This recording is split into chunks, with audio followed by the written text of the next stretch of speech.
Hey there, pirates. Welcome aboard the Anime No Me channel. Guys, there's a connection between Joy Boy and Zoro's lineage, and the name that naturally comes up in this conversation is Ryuma Shimotsuki.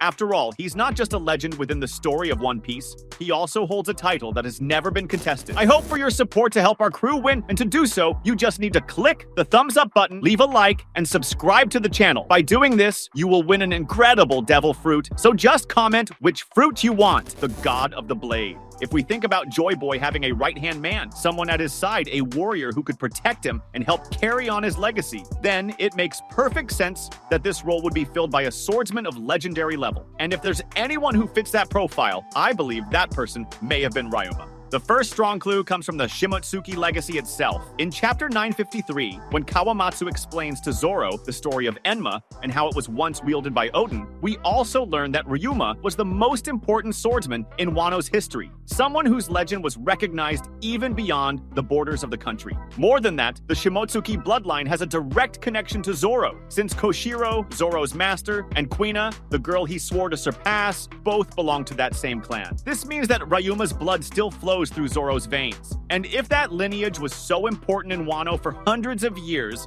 then it's possible that it goes back even further, maybe all the way to the time of the Void Century. If Ryuma truly was Joy Boy's right-hand man, that would mean he existed 800 years ago. But we know that Ryuma lived in a much more recent era, recent enough that his body could be used by Moria, and that his name is still remembered in Wano's stories. So how does that make sense? I think there are two possibilities. The first is that the Ryuma we know wasn't the only one. There may have been an original Ryuma who truly lived during Joy Boy's time. And the one we know is a direct descendant, someone who inherited not only his swordsmanship, but also his will. If this theory is true, then it fits perfectly with how One Piece treats the concept of inherited will. In chapter 1005, we see Robin mention that certain names and legacies never disappear because there will always be someone to carry them forward. This ties directly into the idea of Joy Boy, because we know there is a new Joy Boy in the present, meaning the title can be inherited. So why couldn't Joy Boy's right-hand man go through a similar process? If the name Ryuma was a title given to the strongest in the Shimotsuki lineage, that would explain why the Ryuma we know was still considered a legend even after so long. The second possibility is that the Ryuma from the past was somehow immortalized, whether through a special technique or a unique power that kept him alive far beyond a normal human lifespan. In chapter 966, when Roger and Whitebeard talk about the final island and the great treasure they found, there's a suggestion that Joy Boy left behind something that transcends time. If that something included his right-hand man, then maybe that's why Ryuma's legend lived on through the generations. Another interesting detail is the concept of the Black Blade. In chapter 937, Zoro learns that swords can become black over time by absorbing their user's haki. This is extremely rare, but Ryuma achieved it with Shusui, meaning he had a mastery of haki far beyond normal. And what if that power came from the time when he served Joy Boy? If Ryuma really was the ancient Joy Boy's right-hand man, then he might have learned techniques and fighting styles that were lost to time, and perhaps the very concept of a black blade originated with him. The connection between Zoro and this legacy might be deeper than we ever imagined. In chapter 955, when Hiyori gives Zoro Enma, she mentions that this sword was able to wound Kaido, something very few weapons in the world have done. If Enma holds that kind of power, then it makes sense that similar weapons existed in the past, and if Joy Boy had someone like Ryuma at his side, then it's likely he too wielded a legendary blade. There's another point to consider. Joy Boy, from what we've seen, seems to have been a symbol of liberation. In chapter 1044, when Luffy awakens his true power, we see that his laughter and way of fighting reflects someone who brings joy and freedom to everyone. If Joy Boy wanted to free people, then it makes sense that he needed someone by his side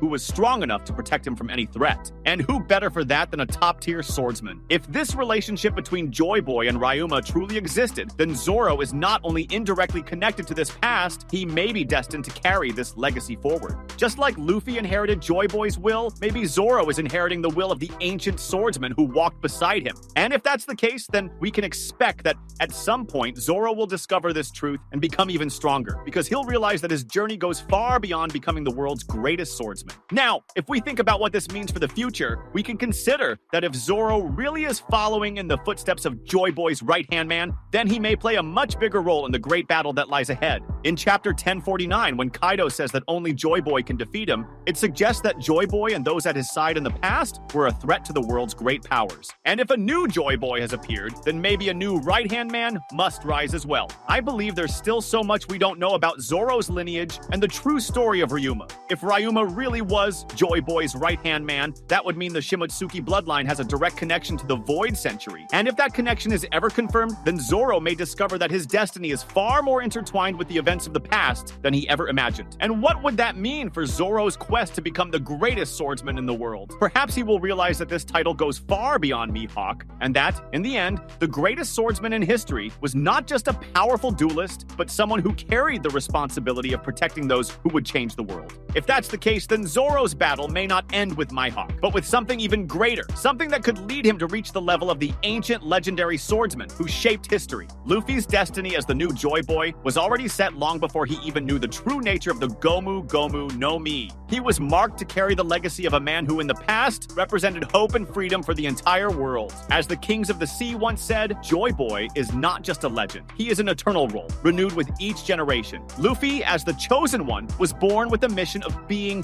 the bearer of that will and of leading the world into a new era of revolution. But what's even more fascinating is realizing that alongside Luffy, another destiny was sealed from the very beginning, Zoro's. Zoro is not just the swordsman who seeks to become the greatest in the world. He is, in truth, Luffy's right hand, the swordsman destined to fight alongside Joy Boy, just as there was once a first mate who stood by Joy Boy's side in the past, someone like Ryuma Shimotsuki. This connection between Luffy and Zoro's destinies reaches back to ancient times, when the Shimotsuki lineage, tied to the legendary Ryuma, played a crucial role in a history of freedom and resistance against oppressive power. Zoro, as the heir to that bloodline, carries much more than the simple dream of being the best swordsman. He carries the responsibility of protecting Joy Boy's will as the loyal first mate who is always by his side. And if Ryuma was truly Joy Boy's first mate, then Zoro, with his sword, his indomitable spirit, and his fierce determination, is destined to follow in the footsteps of that great warrior. He is not just learning to fight, but is internalizing a legacy of fighting for freedom, for justice, for a world without chains. His true journey deep down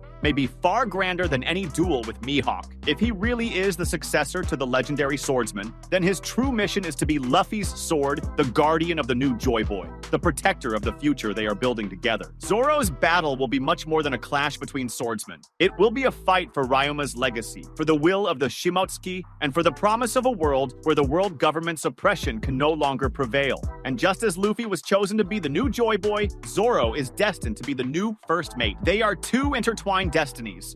Two forces that complete each other, two souls carrying the hope of a free world. The future of One Piece will not be written by Luffy's actions alone, but also by Zoro's sword, which, like Ryuma before him, will always stand by his captain, ready to face the impossible. In the end, what we will witness is not only the rise of Luffy as the Pirate King, but the rise of Zoro as the guardian and protector of Joy Boy's legacy. Together, they will write an epic tale where destiny and willpower intertwine, bringing forth the greatest revolution the world has ever known. And their battle alongside their Nakama will be one of the most magnificent the world has ever witnessed. What lies ahead is beyond imagination. It is the rebirth of an era where dreams, courage, and freedom will finally triumph over the shadows that have long tried to rule the world. That was today's content. We hope you liked it and want to share your opinion on the subject. Don't forget to share the video, give it a thumbs up, and I'll see you in the next video. Take care and stay amazing.